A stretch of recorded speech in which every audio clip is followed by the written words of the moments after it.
Do you love the Tabernacle Choir? This year, the choir's music is everywhere you are. Listen to your favorite choir songs and music and the spoken word anytime you want on Alexa by simply enabling the skill. Alexa, play music in the spoken word. Now playing music in the spoken word. You can also download the Tabernacle Choir app, subscribe to the choir on YouTube, listen on Spotify, and have access to all their wonderful music. Happy listening. It's time to break down the biggest stories of the day. This is the top 3 stories of the day on KSLSports.com. On 97.5, the KSL Sports Zone. Jake and Ben, 97.5, the KSL Sports Zone. Ben, Senegal is up 1-0 on Belgium. Not Belarus. Not Belarus. Don't These say are that. not the Belarusians. I still kind of wanted to say it, but it is Belgium. Yeah. My old boss at Sears was from Belgium. Okay. But yeah, Senegal up 1-0 because this is the winner of this match will be who the U.S. faces if they're able to beat the Beaks tonight. Yeah. Which starts at 6 o'clock? 6 o'clock. I believe. Yeah. So Bosnia, Herzegovina, and USA. And I'm torn, Ben. I'm gonna stay with my country. This is the 250. The 4th is coming up. But man, we were all on board. We're big on Beaks. With Bosnia, Herzegovina. Yeah. They're basically our Salt Lake brethren, right? Correct. All right. It's time for the top 3 stories of the day at KSLSports.com, brought to you by J. Brooks Jewelers. Cherish your love with J. Brooks Jewelers. Explore their expertly crafted engagement rings made from the finest materials. J. Brooks Jewelers. All right, Christian, where do you want to start today? Number 1, what's the Jazz plan at center? They do sign Jackson Hayes right before the show. Is that what they're rolling with? For now. This is, as you mentioned, the bike that after selling their car, this is what they're going to use. Now, I suspect Yusuf Nurkic starts. I don't think they're done. Yeah, we'll see what they do with the center position, in all honesty, but I don't think they're going and getting a better center than Yusuf Nurkic. There's just not many out there. Well, and Nurk can rebound, which is truly what they need without Walker Kessler, because Jaren Jackson's not a rebounder. And you can play 5 out. Nurkic's a much better offensive player than Walker is. Walker does some things that are very effective as an offensive player, putbacks, offensive rebounding, et cetera, et cetera. Nurk opens up a lot of opportunities that I think the Jazz really liked, the ability to play 5 out, and I think that's what they will end up running with. And there's not going to be a very good defensive team as a result, but I don't know how good they were going to be with Walker. But yes, they go out and get free agent Jackson Hayes, who last played for the Lakers, former lottery pick, who never has lived up to kind of his physical tools, has had some very serious off-the-court issues, got arrested for a domestic assault and assaulting a police officer at the time. Now, that was a few years ago when he was in New Orleans, and doesn't seem like there's been further run-ins there, so you hope he's cleaned up his act. But averaged 7 points, 4 rebounds, about a block last year, a little bit less. Did shoot 75% from the floor, and in a lot of big situations, now this is not saying much, but was playing over DeAndre Ayton. Okay. No, he stinks. Jackson Hayes. He's not good. Remember, what was it, 2 playoffs ago where the small Ye decided to play 5 guards instead of playing Jackson Hayes, and he just got a DNP for even when the series was lost. And the reason why is because they needed a big. The sommelier still refused to play Jackson Hayes. Correct. You read into how teams have used him and the fact that he keeps bouncing around. Listen, in the short term, and barring honestly a trade, I think something, like Miles Turner or something like that, I would find intriguing. I don't know what Cleveland's going to do. Do they make room for LeBron? Do they want to trade Jared Allen? I don't know. There are other better centers out there than certainly Jackson Hayes. So maybe they do something along those lines. If it were me, well, actually, let me add this. I think they're going to sign at least one more body, and they're just going to throw a bunch of bodies at the problem, which is fine. And that way, if somebody gets hurt or somebody really stinks, you just plug in the next stiff and you hope that you can make it work in the short term. If it were me, you know what I would do? I'd sign Andre Drummond. Okay. Your guy. I would sign my guy immediately. Think about this, Ben. You get 15 minutes out of Andre Drummond. You get, I don't know, what do you want to say out of Nurk now that his beak's fixed? He could probably give you 25. Yeah, 25, 26. So that gets us to 40. That's 40 minutes of 300 pounds leaning on the other team's Absolutely. center. I mean, just, if nothing else, just be like my 5-year-old when I'm trying to lift her to do something she doesn't want to do, and just Dead weight. Just dead weight, and make them prop you up for 40 minutes of the game. I think, and I'm being serious. I'm not so much being serious about the Drummond, although I do think there is something to. It might as well get somebody huge that makes the other guy tired. But I think Phil can give you some minutes at the big. I do. I can't believe I'm saying this, but I think he was tough enough last year and rebounded well enough that you can get, if you want to wrong foot the other team and go with a smaller lineup, if you want to call it 5 out or whatever, I think you can get 5 to 8 minutes out of that. Maybe you can get 5 to 8 minutes out of Jackson Hayes. I mean, what they're going to do is cobble together some center minutes, and they're going to be, defined fine. But, I mean, they're not going to be the bottom of the league next year because they lost Walker Kessler. I truly believe that. I totally agree with that. They're not going to be the bottom of the league. Let's see. Last year, Nurk, who basically was the Jazz's full-time starter. I mean, he started 36 of the 41 games he was on the floor. Otherwise, they were starting Anderson Garcia and Bez Mbang and Cody Williams at center, which obviously was not a real thing. He averaged 26 minutes a game. Jazz got probably about as much out of him as you can. So 26 minutes a game for Nurk. You're probably looking at 14 to 15 minutes from Jackson Hayes, and you're at 41 minutes. And honestly, the other 7 are probably Jaren Jackson Jr., Yusuf Nurkic, or Kyle Filipowski, like making up the last 8. Like the Jazz is, I would imagine the Jazz's lineup to close most games is Triple J at the 5.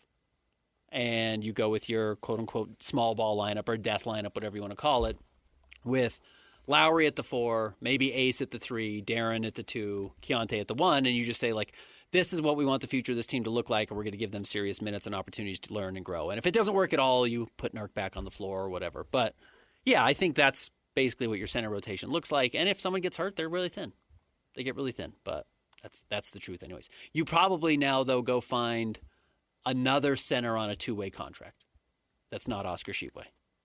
So maybe you go and find another 5. Maybe it's Micah Handlogden or whatever, but you find somebody else that in a pinch could step in and play. By the way, just real quick to make the point about you don't pay the wrong guy. Do you remember back when Andre Drummond was on the Pistons? Remember, they actually showed some promise? One of their fatal mistakes, overpaying Andre Drummond. Yeah. And then never took a step after that and then had to rebuild again. Yep. So, anyway, I love Andre Drummond. The Jazz should sign him immediately, but he is also an example of what you want to avoid. In his prime. Yeah. When he was coming up in the very same situation as Walker Kessler. The Pistons maxed him out. And then he turned into a stiff. Yep. And now he's a particularly heavy one. Yeah, sweaty. But he'll give you 15. He'll give you 15 leaning on Wemby, 100%. No question. Make game day yours. Tickets, food and drinks, stats, and streaming. Everything you need is in the Utah Mammoth app. Download today and make game night easy. Download on both Android and iPhone. Tusk Top. You're listening to this podcast, so I know you've got a curious mind. Here's a helpful fact you may not know yet. Drivers who switch and save with Progressive save over $900 on average. Pop over to Progressive.com, answer some questions, and you'll get a quick quote with discounts that are easy to come by. In fact, 99% of their auto customers earn at least one discount. Visit Progressive.com and see if you can enjoy a little cash back. Progressive Casualty Insurance Company and Affiliates. National average 12-month savings of $946 by new customers surveyed who saved with Progressive between June 2024 and May 2025. Potential savings will vary. Next. Number 2, we've got some breaking news from the Utah Mammoth making a big trade. They are adding Vincent Trochek from the New York Rangers, sending Sean Dursey, Cole Baudouin, and a 3rd-round pick. Trochek is a 32-year-old, probably second-line center from the – he's not going to come in and start at center or on that top line for the Mammoth, so definitely a second-line center from the New York Rangers to step in and play. He has been somebody that has been closely tied to the Mammoth for a while now. Apparently they really like him. He is not big banger. He's 5'11". He's 190 pounds, so he is smaller. I would imagine he jumps in on that line with Cooley and Gunther and gives a little veteran leadership to that group. Okay, what about what the Mammoth gave up? Because Dursey, I was always a little underwhelmed with Dursey. yeah. Clearly they were as well because they went out and kept going and trying to get, Mikhail Sergachev, and then they went and got Mackenzie Weegar. Like, they were getting defensive players that they seemed like they wanted to play higher on those lines together than Dursey. So Dursey at this point, I don't know, is he a second or third line defenseman? Probably second. I would imagine they feel like they can move forward now with Weegar and Mikhail Sergachev on the blue line. And then, they'll put Trochek on the second line. That would be my guess. Baudouin is a first-round pick that never got to the team, but they only drafted him 2 years ago. Like, that's a big trade. That's a big piece. That's all these assets that they have. That was one that, they had not seen yet and was kind of the big body and a big banger that was maybe going to be competing for a spot on the opening night roster, and he's not there anymore, but obviously Trochek jumps in and takes that spot. Well, they're in a win-now situation. They are. And the West continues to get good. San Jose is getting better every day, it seems, and these other young teams are growing up and getting better. So they decided to go out and get a guy who was an all-star just 2 years ago, scoring 77 points, 52 assists, and 25 points. So you hope that coming back you can get 50 points out of him and replace some of the raw production you lose with J.J. Peterka, but also just get a better player. Yeah, they're still trying to put somebody with the young guys, right? You can always use some veteran leadership. Yeah. Well, I'm speaking specifically on that line with Cooley and Gunther. I think that's right. Because we talked to Kyler Yamamoto yesterday, and he ended up being that this year. But I don't know if that's in their ideal world. Yeah, I'll be curious how they move everyone around. But we'll talk to Cole Bagley about this coming up in the next hour. All right, what's next? Number 3, for as dead and slow as the opening day of NBA free agency was today, has been quite exciting. Exciting? A lot of moves. Good players? I think it was probably, I could be totally wrong. It seemed very too coincidental for me that Mitchell Robinson agreed to a deal with the Celtics right as the Lakers were trading for Walker Kessler. I think Mitchell Robinson was probably everybody's emergency parachute, where if the Jazz were going to match on Walker and the Pistons were going to match on Jalen Duren, the Lakers probably would have gone to Mitch Robinson, but they decided ultimately he was not high enough upside, so... Well, and he wasn't going to wait. Yeah, and he didn't want to wait, so the Lakers decided, okay, we've got to go all in and get Walker, and so Mitchell Robinson ends up signing with the Boston Celtics. Some other names that have changed teams, notably Tobias Harris is leaving the Pistons to join the San Antonio Spurs. Great signing by the Spurs. He was very good last year. 2 years, $31 million is very affordable. And the Pistons really needed less shooting. The Pistons did replace Tobias Harris with John Collins, who Right. I think is a good player. I mean, John was good for the Jazz. And really does shoot the ball extraordinarily well. That's kind of what he does. The Clippers continue to signal that they are not competing next year. Kelly Oubre is leaving the Philadelphia 76ers to sign a 2-year, $17 million deal with the Pacers. That's a pretty low number. Kelly Oubre is a weirdo, not a bad guy, but a pretty good player. Like, he's a pretty good starting wing in the NBA. I think that's a nice fit for them. And those were kind of the big pieces so far. D'Anthony Melton, kind of rumored as another potential target for the Jazz, off the table, 2 years, $11 million to return to Golden State. Dude, the clinic is still out there. Clinic is still out there. Oh, and how about the maniac himself, Colin Sexton, also joining the Lakers. I want to see Colin compete on a team that's trying to make the playoffs. Well, the Lakers can't totally get rid of Clutch, I guess. He's Clutch right back in the door. Right back. Adele still lives in L.A., I think. Amongst several moves that the Lakers made today, they also went out and signed Quentin Grimes to a 4-year, $60 million deal. That's basically their whole mid-level exception. Yes, I mentioned Colin Sexton and then Sandro Mamukelashvili also joining. What about Brook Lopez? He picked up his player option, and maybe the Clippers are looking to ditch him. Yeah, probably. I can't believe they haven't. Why did they sign Jackson Hayes over the Clinic? I'd take the Clinic any day. I honestly kind of wondered about like Drew Eubanks. Like, they know Drew Cousin Eubanks. Drew? Yeah. Is it Cousin Drew? It's not Uncle Drew? That's right. It's Cousin Drew because Uncle Drew is another person. I kind of wondered about him, just like a familiar face who plays hard, isn't going to cause any trouble. I don't think Jackson Hayes is probably going to cause any trouble. Cousin Drew can crack some skulls. He can crack some skulls. Yeah, but that's I think what the they Jazz need. probably wanted some athleticism. Well, I can want in one hand and spit in the other, and we'll see what fills up faster. I mean, the market, honestly, this was the downside. Yeah, the market stinks. This is was the why downside. you got 2 first-round draft picks and 2 swaps for Walker Kessler. Either the Lakers This is a lousy market. or the Jazz were going into the season sans center. Yeah. That was the. I guess when you're playing chicken, that's what you got to take. Yep.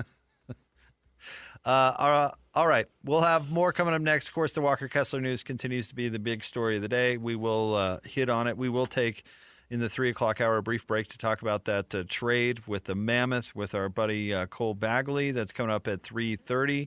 Jovan Buha is going to join the show at 3:05. He covers the Lakers, so stay tuned for that. It's the Jake and Ben Show, 97.5, the KSL Sports Zone.